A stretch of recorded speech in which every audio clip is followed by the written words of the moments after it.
What's going on, guys? Welcome to today's video. My name is Samson. Thank you guys for joining me. And today we're going to be going through a chest and back workout. Now, I know a lot of people have different philosophies when it comes to working out. Me personally, when I'm in the gym, I try to do 2 to 3 muscle groups. And then I also try to superset them so that I get a lot more done in a smaller amount of time. So while I'm resting one muscle group, I'm working on the other one. And I also like doing opposing forces. So whether it's back and tries, chest and back, I like working those two on the same day. So we're gonna get into today's workout. Thank you guys for joining again. Let's do it. Before you start your workout, you should always try to do a warm-up. A warm-up is gonna look different for everybody. Me personally, I try to do a nice little warm-up of 135 just to sort of get some blood flowing in my chest. That way I don't injure myself at all. Now, you guys may notice I have on boots. Usually I wear tennis shoes. However, I did ride my motorcycle over here today. So with that being said, I didn't feel like packing tennis shoes. So give me a little bit of a break.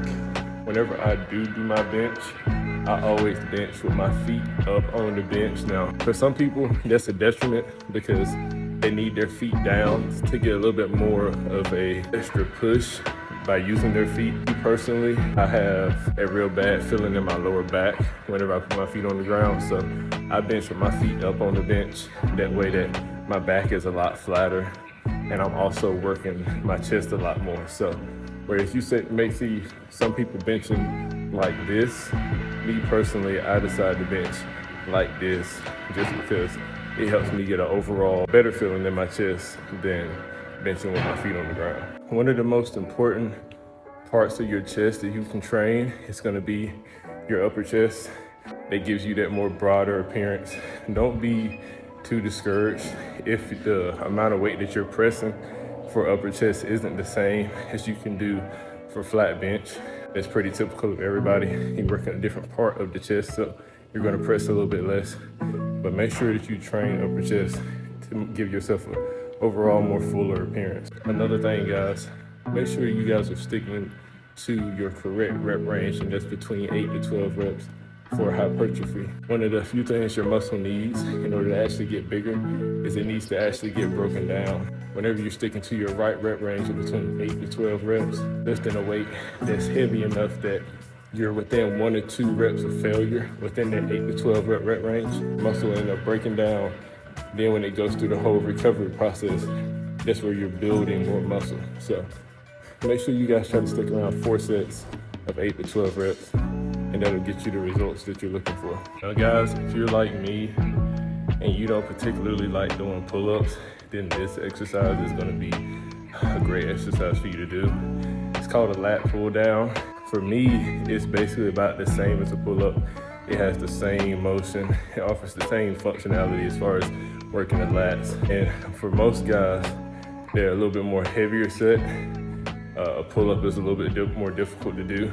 But for like guys that are really into calisthenics, pull-ups are super easy to do. If you guys are looking to work your lats, this workout also works your traps and everything. Make sure you do lat pull downs. Like I said, stick to your rep range as far as 4 sets of 8 to 12 reps.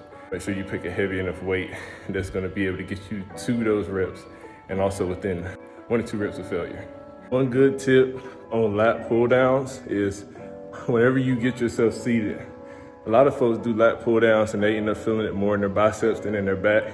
Whenever you get yourself seated, make sure that you lean back slightly, pull your shoulder blades together, and then start your pulling motion. Most of the time, if you just sort of lazily go into it and you don't have all your muscles tensed up and you aren't leaning back, most of the time you'll just feel it in your biceps. You won't really feel too much back. You can see it real good in this particular video, which portion of the back is being worked. So whenever you guys get seated, just make sure you lean back slightly, pull your shoulder blades in, and then go ahead and get to work. For our last back exercise of the day, we're gonna do a different version of the lat pull down. In this version, you're basically just standing up and keeping your arms straight. There should be a slight arch in your back and you're just pulling the weight straight down. This particular exercise is really good for focusing just on the lats. You may feel a little bit of tricep in this exercise as well, just from holding the weight completely straight and trying to pull it down. But this is one of my favorite exercises for my back and for my lats in particular because of how much of a connection I'm able to make with my lats. Well guys, that's all for today's video. Thank you guys for joining. There are a bunch of other exercises that you can do for chest and back, and we'll cover those in later videos. But that is all for today. I will catch you guys in the next one.